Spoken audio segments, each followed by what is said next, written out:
Hello everyone, hope you guys are doing well. तो आज हम लोग डिस्कस करने वाले ESSB के ई डोजियर में कौन कौन से डॉक्यूमेंट जो है रिक्वायर होते हैं, जिसका आपको पहले से प्रिपरेशन करके चलना है। तो जैसा कि आप लोग जानते भी हैं कि DSSB PRT का जो ई डोजियर है वो हमें 1 से 1.5 महीने में देखने के लिए मिल सकता है पॉजिटिवली। तो आप लोगों को कौन कौन से डॉक्यूमेंट प्रिपेयर करके रखने हैं वो मैं आप लोगों के साथ आज डिटेल में शेयर करने वाली हूँ। तो एक तो वीडियो को एंड तक जरूर देखिएगा, और जिन्होंने अभी तक चैनल को सब्सक्राइब नहीं किया है वो सब्सक्राइब जरूर कर लीजिए।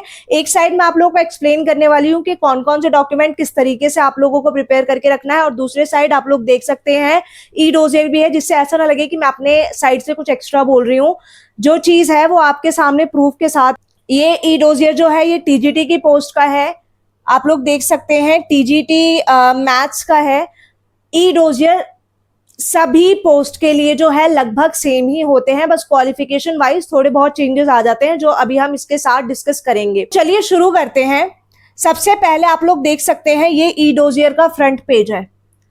जब भी आप ई डोजियर के लिए सिलेक्ट होंगे और आपको एक टाइम दिया जाएगा कि इस टाइम से इस टाइम तक आपका लिंक जो है वो स्टार्ट होता है, तो जो भी गिवन कट ऑफ में जितनी भी कट ऑफ ई डोजियर के लिए आई है वो सिलेक्टेड हुए हैं, उन सभी के लिए एक पोर्टल ओपन होता है जिसके अंदर उनको अपने डॉक्यूमेंट का ऑनलाइन सबमिशन करना होता है। इसी को हम लोग ई डोजियर बोलते हैं।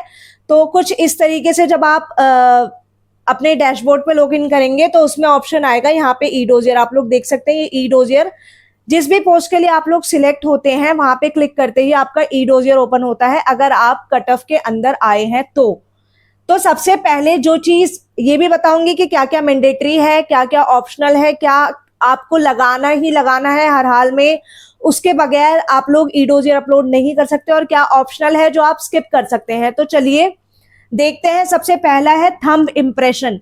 थंब इम्प्रेशन भाई आप लोग देख लीजिए, यहाँ पे हर चीज मेंशन होती है। Thumb impression should be in JPEG format only and max size is 40 KB, max width, हर चीज दी हुई है किस फॉर्मेट में आपको लगाना है। जैसे थंब इम्प्रेशन का दिया हुआ है JPG फॉर्मेट में, साइज दिया हुआ है, हर चीज है।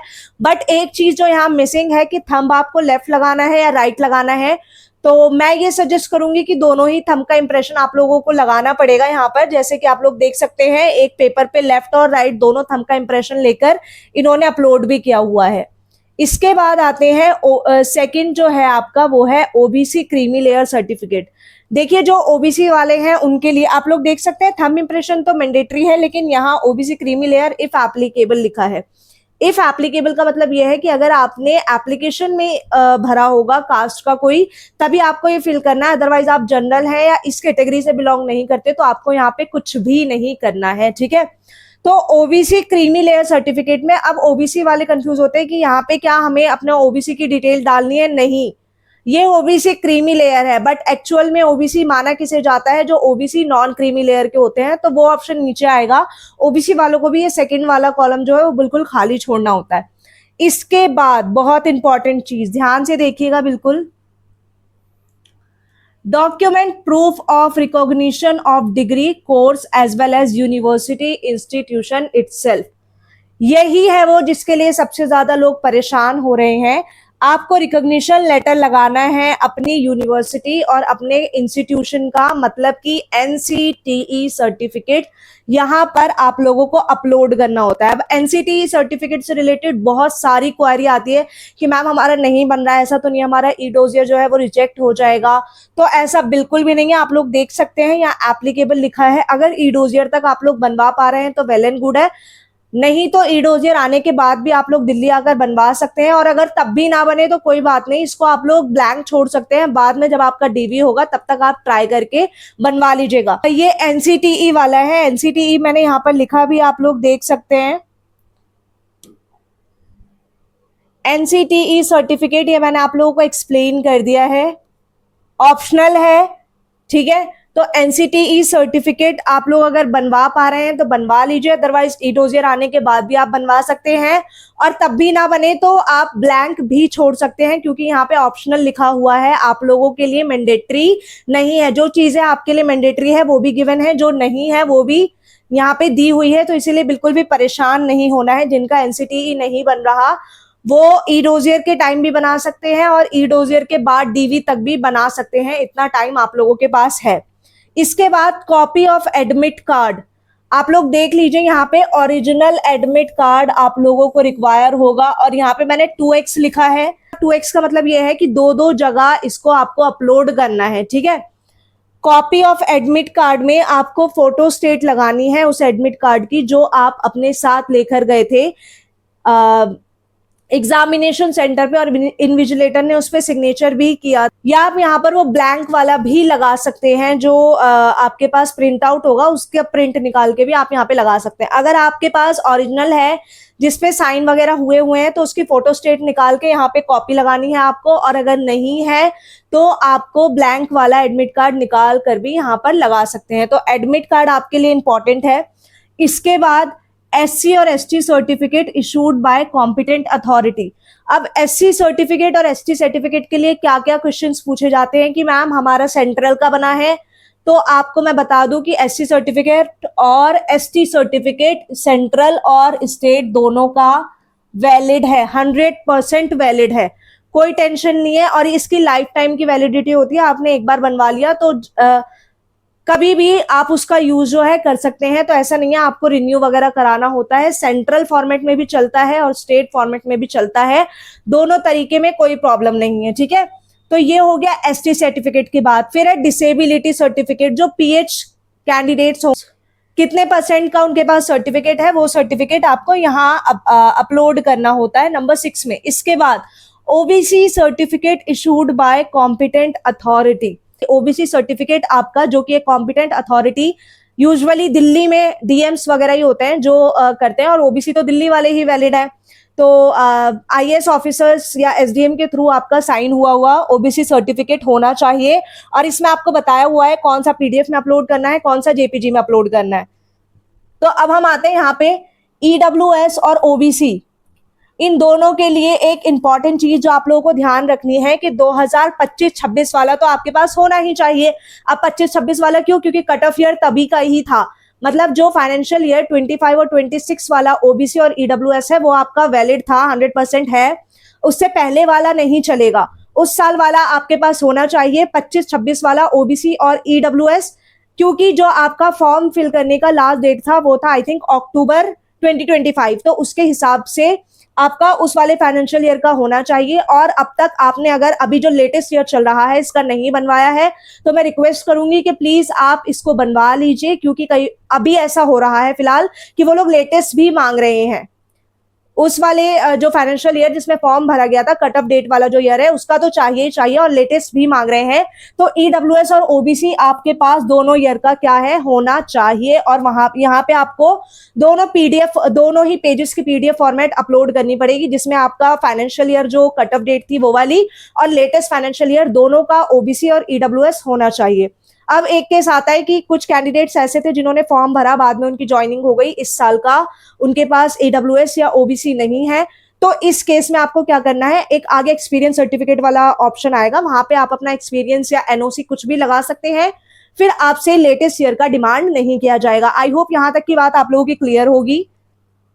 इसके बाद document of meritorious sports person, अगर आपने स्पोर्ट्स कोटा से किया है तो आपको अपना डॉक्यूमेंट लगाना है। EWS certificate issued by competent authority, जिनका ईडब्ल्यूएस का है वो अपना सर्टिफिकेट यहाँ लगाएंगे।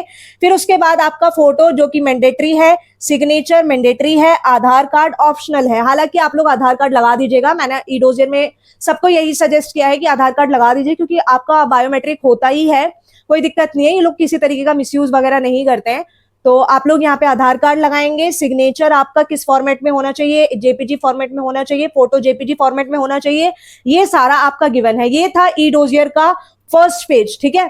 इसमें मैंने सारी चीजें कवर कर ली। आपका कास्ट सर्टिफिकेट किसका कैसा होना चाहिए, किस फॉर्मेट में होना चाहिए, एनसीटीई सर्टिफिकेट की हमने बात कर ली, ओरिजिनल एडमिट कार्ड आपको चाहिए, ठीक है, ये सारी चीजें आपके पास होनी चाहिए। इसके बाद अब हम चलते हैं इसके सेकेंड पेज पे। अब आप लोग देख सकते हैं जो सेकंड पेज है वो कुछ इस तरीके से ओपन होता है। इसमें जो भी जिस भी कैटेगरी का है, फॉर एग्जांपल जो एससी है उसकी एससी की डिटेल जो उसने फॉर्म में भरी होगी वो यहाँ अपने आप रिफ्लेक्ट हो जाती है। फिर जिन्होंने ओबीसी की फिल की होगी उनकी रिफ्लेक्ट हो जाएगी यहाँ पे, जिन्होंने एसटी की होगी एसटी का रिफ्लेक्ट हो जाएगा, जो भी आपने फॉर्म में डिटेल्स फिल करी होगी वो सारी यहाँ पे ऑलरेडी रिफ्लेक्ट हो जाएगी। इस पेज पे आपको क्या करना है, अगर आप किसी भी कैटेगरी के हैं, एससी एसटी ईडब्ल्यूएस ओबीसी, तो आपको यहाँ जाकर एक आपको ऑप्शन मिलेगा अपलोड करने का, तो वहां पे आपको अपना सर्टिफिकेट अपलोड करना है, दैट्स इट। बाकी चीजें डिटेल इसमें ऑलरेडी फिल होती हैं और जो एक दो कॉलम होते हैं वो आप कर सकते हैं, ठीक है। ये था सेकंड पेज, यहाँ पे आपको अपना सर्टिफिकेट अपलोड करना होगा। तो जो भी भाई कैटेगरी वाले हैं, फर्स्ट पेज पे भी आपका सर्टिफिकेट अपलोड हुआ है और सेकंड पेज पे पूरी डिटेल के साथ अपलोड होगा, ठीक है। इसके बाद जब हम सेव एंड नेक्स्ट करते हैं तो आता है नेक्स्ट पेज हमारा। अब आता है आपकी एजुकेशन क्वालिफिकेशन की बारी, कि आपकी एजुकेशन क्वालिफिकेशन क्या मांगी गई थी, उसके अकॉर्डिंग आपको यहाँ पे अपने डॉक्यूमेंट्स फिल करने होंगे। देखिए मैंने आप लोगों को पहले ही मेंशन कर दिया, क्योंकि ये टीजीटी का है इसीलिए ग्रेजुएशन लिखा हुआ है, बट एनटीटी वालों का लगभग आपका और पीआरटी वालों का और एनटीटी वालों का सेम ही है। उनको बस डिप्लोमा इन नर्सरी करना होता है, आपको डिप्लोमा इन एलिमेंट्री एजुकेशन करना होता है। तो उनके वाले जो ई डोजियर था उसमें 12th क्लास का लिखा हुआ था, मतलब यहाँ पे ग्रेजुएशन की जगह 12th लिखा हुआ था, तो आप लोगों का भी पीआरटी वालों का भी 12th ही आएगा। इन केस अगर आपने फॉर्म में ग्रेजुएशन विद डीएलएड सिलेक्ट किया होगा तो ग्रेजुएशन आएगा, तो दोनों ही केस हो सकते हैं। जिन्होंने 12th बेसिस पे भरा है उनका 12th आएगा और जिन्होंने ग्रेजुएशन बेसिस पे भरा है उनका ग्रेजुएशन आएगा, ठीक है। तो भाई फर्स्ट ऑप्शन ऑलरेडी सिलेक्टेड होगा, वो आपको नहीं करना है। दूसरा, आपने जो मार्क्स फिल किए होंगे वो भी यहाँ पे अपीयर हो जाएंगे। अब यहाँ से जो चीजें आपको भरनी होती है, कौन से बोर्ड और यूनिवर्सिटी से किया है, स्टेट कौन सा है, पासिंग मंथ कौन सा है, तो ये वाला पेज जो है ये सारा आपका एजुकेशन क्वालिफिकेशन से रिलेटेड है। अब मैं अगर बात करूं कि इस पेज में आपको क्या क्या चीजें रिक्वायर होती है, मार्कशीट कौन कौन सी चाहिए, तो 10th की मार्कशीट चाहिए, 12th की चाहिए, डीएलएड की चाहिए और सीटेट की चाहिए। जिन्होंने ग्रेजुएशन के साथ भरा है वो ग्रेजुएशन भी रखेंगे, और सिर्फ मार्कशीट नहीं, साथ साथ इनके सर्टिफिकेट्स भी आपके पास होने चाहिए। 10th का जैसे किसी किसी का होता है, मोस्टली जो हमारे टाइम पे जिन्होंने की होगी तो कंबाइन होता था 10th की मार्कशीट और नीचे ही सर्टिफिकेट होता था, वो A3 साइज का लगभग, तो जिनके पास वो है वो अपलोड कर सकते हैं। और 12th वालों का सेपरेट होता है, डीएलएड का भी अलग अलग मिलता है आपको, मार्कशीट अलग मिलती है, सर्टिफिकेट अलग मिलता है, और सीटेट में मार्कशीट और सर्टिफिकेट अलग अलग होता है। दोनों में डिफरेंस ये है कि मार्कशीट में सिर्फ मार्क्स लिखे होते हैं और सर्टिफिकेट में मार्क्स के साथ नीचे लिखा होता है क्वालिफाइड फॉर पेपर 1 और क्वालिफाइड फॉर पेपर 2, यही डिफरेंस है, ठीक है। तो आपके पास ये सारी मार्कशीट्स होनी चाहिए। इसके अलावा एक चीज इंपॉर्टेंट, और अगर आपने अपनी 10th और 12th जो है प्राइवेट स्कूल से किया है तो आपको अपने स्कूल का रिकॉग्निशन लेटर चाहिए होगा। इंपॉर्टेंट है, यहाँ पर मैं आप लोगों को दिखा देती हूँ। देखिए यहाँ ग्रेजुएशन है, परसेंटेज है, बोर्ड और यूनिवर्सिटी है, स्टेट है, पासिंग मंथ है, क्वालिफिकेशन नेम, ये सब चीजें तो आप लोग फिल कर ही लेंगे। यहाँ जब हम लोग आते हैं ना तो इंस्टीट्यूट का नेम लिखने का ऑप्शन आता है, ठीक है। आपने मान लो एससीईआरटी से किए, डाइट से किए तो आप डाइट लिख देंगे, आपने किसी स्टेट डाइट से किया है तो आप वो लिख देंगे, मतलब जो भी XYZ आपके इंस्टीट्यूट का नाम होगा। इसके बाद मैं आप लोगों का ध्यान आकर्षित करना चाहूंगी इस तरफ, whether the institute is government और प्राइवेट। क्या आपका इंस्टीट्यूट जो था, मतलब जहां से आपने 12th की, ये फर्स्ट वाला ऑप्शन 12th का ही है आपका, तो जहां से आपने 12th की वो गवर्नमेंट है या प्राइवेट। अगर आप लोगों का स्कूल गवर्नमेंट है, अगर आप गवर्नमेंट सिलेक्ट करते हैं तो यहाँ पे आपको कुछ भी अपलोड करने का ऑप्शन नहीं मिल रहा। आप लोग देख सकते हैं जहां गवर्नमेंट किया हुआ है इन्होंने सिलेक्ट, वहां किसी तरीके का कोई भी डॉक्यूमेंट अपलोड करने का ऑप्शन नहीं है। बट एक चीज और, सेकंड वाला ऑप्शन जो कि जनरल है, जहां पे आपको सिलेक्ट करना होता है नॉलेज ऑफ हिंदी। ऑब्वियसली आप दिल्ली जैसे स्टेट में पढ़ाएंगे तो आपके पास नॉलेज ऑफ हिंदी होनी चाहिए, क्योंकि यहाँ की मदर टंग क्या है, हिंदी है। तो 10th तक एटलीस्ट आप लोगों ने सेकेंडरी लेवल तक जो है हिंदी पढ़ी हुई होनी चाहिए, ये इसमें मैंडेटरी होता है। तो वही हमें सिलेक्ट करना होता है जनरल में, वर्किंग नॉलेज ऑफ हिंदी। तो जिसका भी आप सर्टिफिकेट लगा रहे हैं, मार्कशीट यहाँ पर लगा रहे हैं, मान लीजिए 10th का आप मेंशन कर रहे हैं, तो 10th का स्कूल अगर आपका प्राइवेट है या गवर्नमेंट है, उसके अकॉर्डिंग आप जब यहाँ सिलेक्ट करेंगे, जब गवर्नमेंट सिलेक्ट करेंगे तो गवर्नमेंट रहेगा, बट जब आप उसको प्राइवेट करेंगे तो प्राइवेट में आपको यहाँ पे आप देख सकते हैं एक पीडीएफ का ऑप्शन मिल रहा है, मतलब आपको अपने स्कूल का रिकॉग्निशन लेटर लगाना पड़ेगा अगर आपका स्कूल प्राइवेट है। तो मैं आपसे रिक्वेस्ट करूंगी, अगर आप प्राइवेट स्कूल से पास आउट है तो 10th और 12th दोनों स्कूल अगर सेम थे तो एक रिकॉग्निशन लेटर, और दोनों स्कूल अगर अलग थे तो 2 रिकॉग्निशन लेटर आप बनवा कर रख लीजिए, ये आपको ई डोजियर में बहुत काम आने वाला है। इसके बाद हम लोग आगे चलते हैं। अब आती है डॉक्यूमेंट लिस्ट, इसमें आपको सारी डिटेल भरनी होती है, आप लोग देख सकते हैं। थोड़ा सा मैं और बड़ा कर देती हूँ। 10th का सर्टिफिकेट मैंने आप लोगों को पहले ही बता दिया था कि मार्कशीट और सर्टिफिकेट दोनों चाहिए होगा। 10th का सर्टिफिकेट मैंडेटरी, 10th की मार्कशीट मैंडेटरी, 12th का सर्टिफिकेट मैंडेटरी और 12th की मार्कशीट मैंडेटरी। ये 4 चीजें तो आपके पास आएंगी ही। अब इसमें क्या है, इसमें है ये टीजीटी का, इसलिए ग्रेजुएशन वाला ऑप्शन दिया हुआ है, तो ये आप लोगों में नहीं होगा ना। बट जिन्होंने ग्रेजुएशन बेसिस पे भरी है तो वो इसको करेंगे, अदरवाइज 12th और डीएलएड वाले इसको फिल नहीं करेंगे। ठीक है, अब मैं डायरेक्ट उस पर आती हूँ जो आप लोगों के लिए इंपॉर्टेंट है। इसके बाद आप लोग देख सकते हैं ग्रेजुएशन और पोस्ट ग्रेजुएशन के बाद certificate of degree in education, क्योंकि ऑब्वियसली ये टीजीटी का है तो उन लोगों को बीएड लगानी थी। बीएड जो है एक डिग्री है, तो आप लोग डिप्लोमा इन एजुकेशन होगा आपका, एलिमेंट्री एजुकेशन यहाँ पे मेंशन होगा, वो मैंडेटरी है। उसकी मार्कशीट और उसकी सर्टिफिकेट आपको लगाने हैं, और मार्कशीट जो है वो सभी सेमेस्टर की अलग अलग है तो अलग अलग लगानी है, अदरवाइज फाइनल कंबाइन है तो आप वो भी लगा सकते हैं। इसके बाद है document with regard to knowledge of Hindi. Knowledge of Hindi का ऊपर भी आया था जनरल वाले सेक्शन में, यहाँ पर भी आया है। तो अगर आपने 10th तक हिंदी पढ़ी है तो यहाँ आप 10th का सर्टिफिकेट लगा सकते हैं, 12th तक पढ़ी है तो 12th का लगा सकते हैं। ठीक है, इसके बाद है सीटेट क्वालिफाइड सर्टिफिकेट। सीटेट जो आपने क्वालिफाई किया है पेपर 1, उसका सर्टिफिकेट और उसकी मार्कशीट दोनों अलग अलग लगेगी। बाद आप लोग देख सकते हैं first page of admit card duly signed by the invigilator at the examination centre. थोड़ा और बड़ा कर देती हूँ ताकि आप लोगों को क्लियरली दिखे। First page of admit card, यहाँ पे आपको ओरिजिनल एडमिट कार्ड जो आप अपने साथ एग्जामिनेशन सेंटर पर लेकर गए थे, जिसपे आपकी वेरिफिकेशन स्टैंप लगी थी और सिस्टम नंबर लिखा गया था और इन्विजिलेटर ने सिग्नेचर किए थे, वो वाला एडमिट कार्ड आपका यहाँ पर आपको अपलोड करना है। और आप लोगों का ध्यान मैं यहाँ पे आकर्षित करना चाहूंगी कि ये मैंडेटरी है। यही रीजन है कि यहाँ पे एडमिट कार्ड में मैंने आपका 2x मेंशन किया था, 2 बार आपको ई डोजियर में अपलोड करना है। तो मेक श्योर कि जिनका एडमिट कार्ड नहीं है वो ढूंढ लें, कोशिश करें जहां से भी पॉसिबल हो पाए, और जिनका नहीं है वो एफआईआर करा के रख लें कि हमारा एडमिट कार्ड जो है वो मिसिंग हो गया है। वो एफआईआर आपको यहाँ अपलोड करनी होगी, इस कॉलम को आप खाली नहीं छोड़ सकते, अगर छोड़ेंगे तो आपका ई डोजियर सबमिट नहीं होगा। तो first page of admit card duly signed by invigilator, यहाँ तक की बात मैंने आप लोगों को एक्सप्लेन कर दी। इसके बाद document with regard to claiming as relaxation, अगर आपने किसी भी बेसिस पे रिलैक्सेशन ली है, फॉर एग्जाम्पल किसी कास्ट के बेसिस पे या फिर आपका पीएच कैटेगरी के बेसिस पे आपने ली है, तो उसी का सर्टिफिकेट आपको इसमें अपलोड करना होगा। ठीक है, देन है DAW candidate upload valid PWD. तो जो पीडब्ल्यूबीडी कैंडिडेट्स हैं वो अपने वीएच, एचएच, ओएच, एमडी इन सब की कैटेगरी के बेसिस पे जो भी उनका सर्टिफिकेट बना हुआ है वो यहाँ पे उनको अपलोड करना है। Document with regard to experience certificate, अब इस पे थोड़ा सा फोकस करिए। अगर आप लोग कहीं वर्किंग हैं और आपको वहां से एनओसी या कोई एक्सपीरियंस लेटर मिल रहा है तो ही यहाँ अपलोड करिएगा, अदरवाइज नहीं करिएगा। तो एक्सपीरियंस सर्टिफिकेट अगर आप लोगों का कोई है तो आप लोग अपलोड कर सकते हैं, हालांकि ये मैंडेटरी नहीं है, अगर आप चाहते हैं तो आप कर सकते हैं।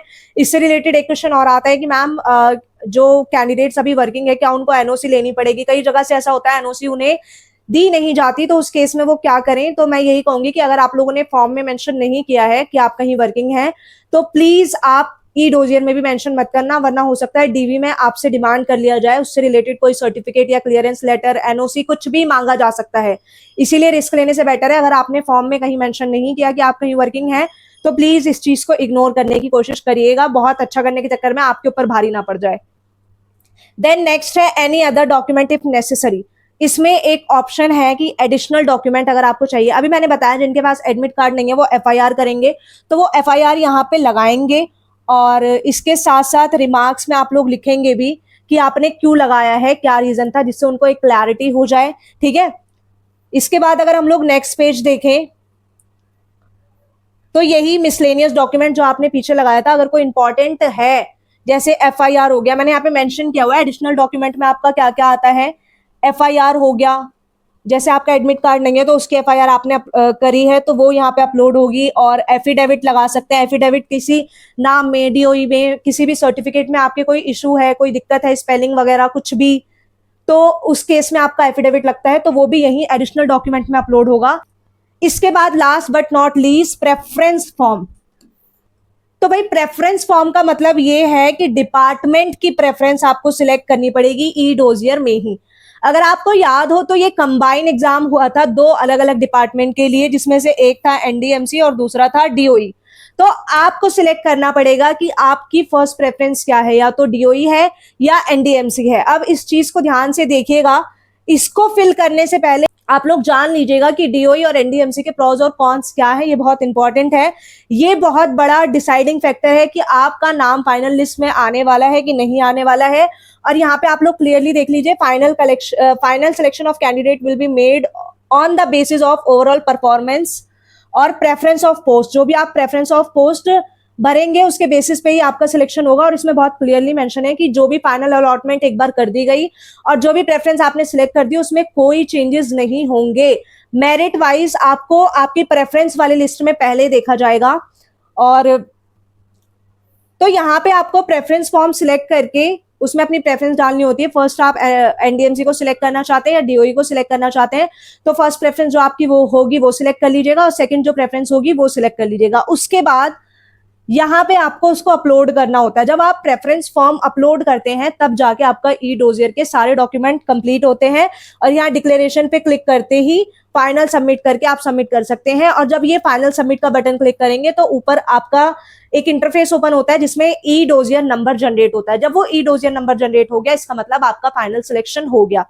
तो ये सारी चीजें जो इंपॉर्टेंट है ई डोजियर के लिए मैंने step by step with proof आप लोगों के सामने रख दिया। आई होप ये आप लोगों को हेल्प करेगी। और जिनके भी जो भी डॉक्यूमेंट कम है, मेरी रिक्वेस्ट है कि प्लीज आप कंप्लीट कर लीजिए वक्त रहते। अभी आपके पास टाइम है, हो सकता है सितंबर में कभी भी आपका ई डोजियर देखने के लिए मिल जाए। So that's all for today. Thank you so much for watching, keep supporting.